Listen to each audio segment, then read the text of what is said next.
عزت کے ساتھ اگر جینا چاہتے ہو. حاتم طائی سے کسی نے کہا تھا کبھی تو نے اپنے سے بڑا سخی بھی دیکھا ہے؟ حاتم طائی کا نام ہے نا آج تک سخاوت میں. اپنے سے بڑا سخی بھی دیکھا ہے؟ اس نے کہا دیکھا ہے. کون سا؟ کہنے لگا میں نے ایک دفعہ اپنے سارے شہر کی دعوت پکائی تو میں چہرے پہ نقاب اوڑھ کے نکلا کہ پتہ کروں کوئی آدمی رہ تو نہیں گیا. تو جب میں جنگل میں گیا تو میں نے ایک بابے کو لکڑیاں کاٹتے دیکھا. سب لوگ اس زمانے کے جتنے پڑھے لکھے شعراء ادیب سب میں نے بلائے. بابا لکڑیاں کاٹ رہا تھا. توجہ ہے میری بات پر؟ کہتے میں اس کے قریب گیا, چہرے پہ نقاب تھا. میں نے کہا بابا جی آپ کو نہیں پتا آج حاتم طائی کی دعوت ہے؟ کہنے لگا بیٹے پتا ہے. تو میں نے کہا جانا نہیں؟ کہتے بابا نے عجیب جواب دیا. کہنے لگا مجھے نا اپنے ہاتھوں کی کمائی کا چسکا لگ گیا. کس کا چسکا؟ ہاں آج کل چسکا یہ ہے کہ کسی کو پارٹی کیسے ڈالنی ہے, کیسے مفت کی روٹی کھانی ہے. کس کا چسکا لگ گیا؟ اپنے ہاتھوں کی. بولیے. میرے نا مدرسے میں ایک لائق بچہ پڑھتا ہے, مالدار گھرانے کا تھا.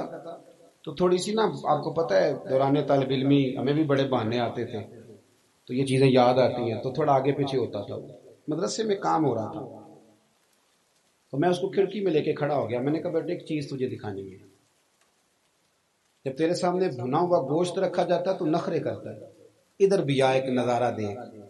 مزدور نہ سویرے 2 روٹیوں کے بیچ اچار رکھ کے لاتا ہے اور جب وہ دوپہر کو کھانے لگتا ہے نا میرے بھائی تو وہ اچار اس کی روٹیوں کو بھی لگ جاتا ہے, پونے کو بھی لگ جاتا ہے. لیکن جب دوپہر کا وقت ہوتا ہے تو مٹی سے لتھڑے ہوئے ہاتھ پہلے وہ جا کے ٹوٹی پہ دھوتا ہے. پھر وہ کیا کرتا ہے کہ وہ پانی کا پیالہ خود بھر کے رکھتا ہے. توجہ میری بات پہ رکھیں. پھر وہ زمین پہ بیٹھتا ہے اور جب وہ پونا کھولتا ہے نا کبھی اسے کھاتے ہوئے دیکھو یوں محسوس ہوتا ہے کہ دنیا کی ساری نعمتیں اس کے سامنے پڑی ہوئی ہیں. اور ٹیبل پر بیٹھ کر 22,000 کی روٹی کھانے والے اتنا شکر ادا نہیں کرتے جتنا وہ بندہ شکریہ ادا کرتا. یا اللہ تیرا شکر ہے, یا اللہ تیرا شکر ہے. اور ان کو لفظ نہیں سیدھے پڑھنے آتے, ویسے بھی لفظ تاثیر سے بنتے ہیں تلفظ سے نہیں. اہل دل آج بھی ہیں اہل زبان سے آگے. صحیح تلفظ نہیں ادا کرنا آتا لیکن جب وہ ہاتھ باندھ کے کہتے ہیں نا یا اللہ تیرا شکر ہے تو یوں محسوس ہوتا ہے کہ روٹی تو اس بندے نے کھائی ہے, کھانا تو, ورنہ شادی کے موقع پر اتنا کھایا نہیں جاتا جتنا تباہ کیا جاتا ہے کیونکہ مفت کا ہوتا ہے نا, مفت کا. تو یاد رکھیں محنت کی کمائی ایک حسن ہے, ایک وقار ہے. وہ جو بندہ 50 لاکھ روپیہ مہینے کا یا سال کا کماتا ہے وہ تو دیکھتا بھی نہیں بیچارہ پیسوں کو.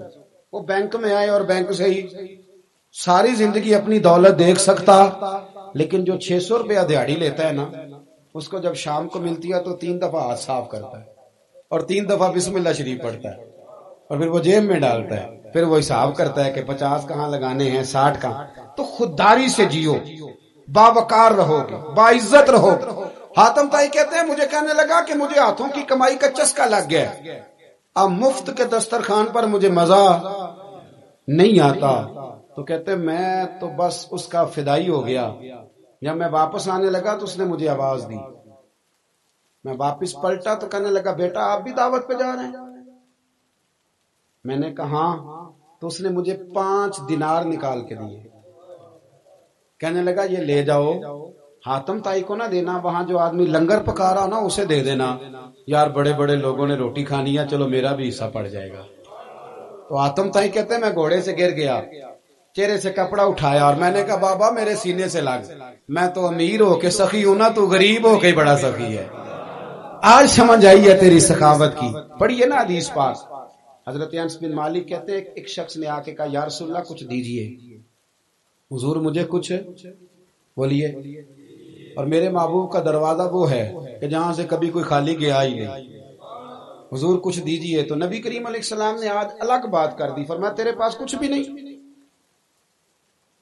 اس نے کہا حضور میرے گھر میں ایک پیالہ ہے اور ایک کمبل ہے اوڑھنے کا. اتنا غریب کو بندہ اس وقت بیٹھے محفل میں جس کے گھر میں ایک ہی پیالہ ہو. جو چپ ہے ان کے بارے میں کیا نظریہ اختیار کرو.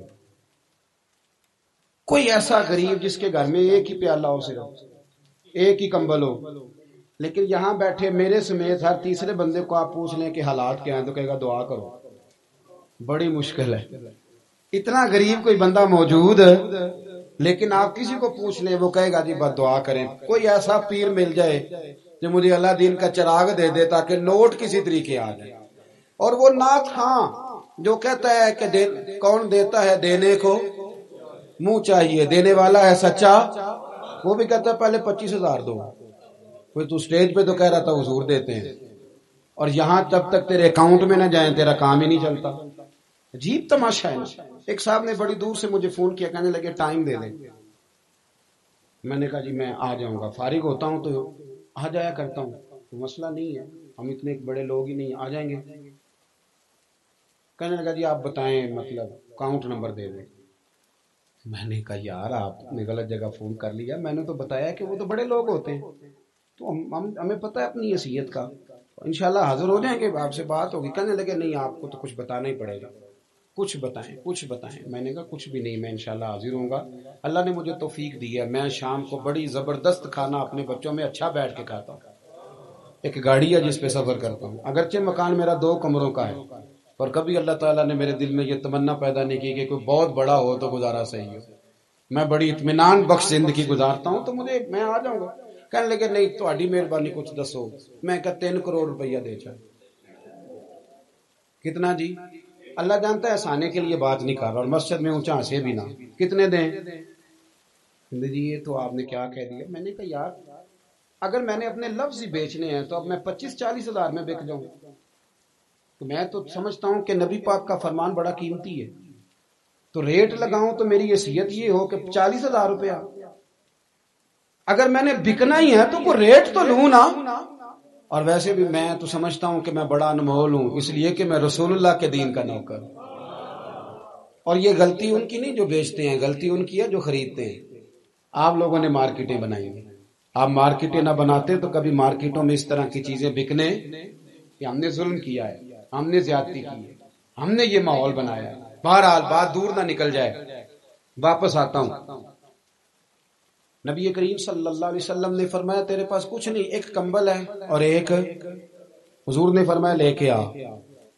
یہ سرکار کا فرمان سیاستہ سے عرض کر رہا ہوں، اگرچہ امام جلال الدین سیوطی نے تفسیر در منصور میں تفصیل کے ساتھ اس روایت کو کئی طرق سے بیان کہا۔ ایک کمبل، یارو سوچو ایک کمبل جس بندے کے پاس ہو، ایک پیالہ، اس سے بھی کوئی غریب ہوگا۔ حضور نے منگا لیا اور بولی لگا دی، کون خریدے گا؟ ایک شخص نے کہا 1 دینار، ایک نے کہا 2، حضور نے 2 دینار میں بیچ دیا۔ وہ بولا نہیں کہ حضور 2 ہی تو چیزیں تھی، وہ بھی بیچ دی آپ نے۔ اللہ کے رسول نے فرمایا 1 دینار کا کھانا لے جا اور 1 دینار کا کلاڑا خرید کے لا۔ وہ لائے۔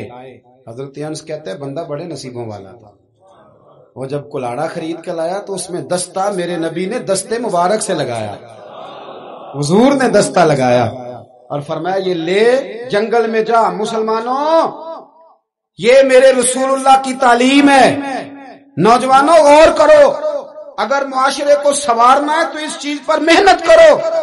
فرمایا یہ کلاڑا پکڑ، رسی پکڑ، جنگل میں جا، لکڑیاں کاٹ کے لا، کھا بھی اور کھلا بھی، پہن بھی اور پہنا بھی، جا۔ اور حضور نے فرمایا 15 دن مجھے نظر نہ آنا، جا کام کر، جا کے محنت کرنا ہے، اسلام کا شیوا ہے۔ آج پوری دنیا میں ہمارا کشکول مشہور ہے، دھوکہ معروف ہے۔ لوگ کہتے ہیں کہ انہوں نے ایسے ہم نے طریقے غیروں سے پیسے نکالنے کے اختیار کیے، ایسے طریقے کہ کبھی سنے تو شرم سے سر جھک جاتا ہے۔ یہ معیار ہوتا ہے اعلیٰ قوموں کا کہ وہ چندوں پہ زندگی گزاریں، وہ مانگ کر کے کھائیں، یہ معیار ہوتا ہے۔ کسی کونے پہ بریک لگتی ہے تو آپ دیکھیں مانگنے والے کتنے زور و شور سے آتے ہیں۔ خدارا محنت کی عادت۔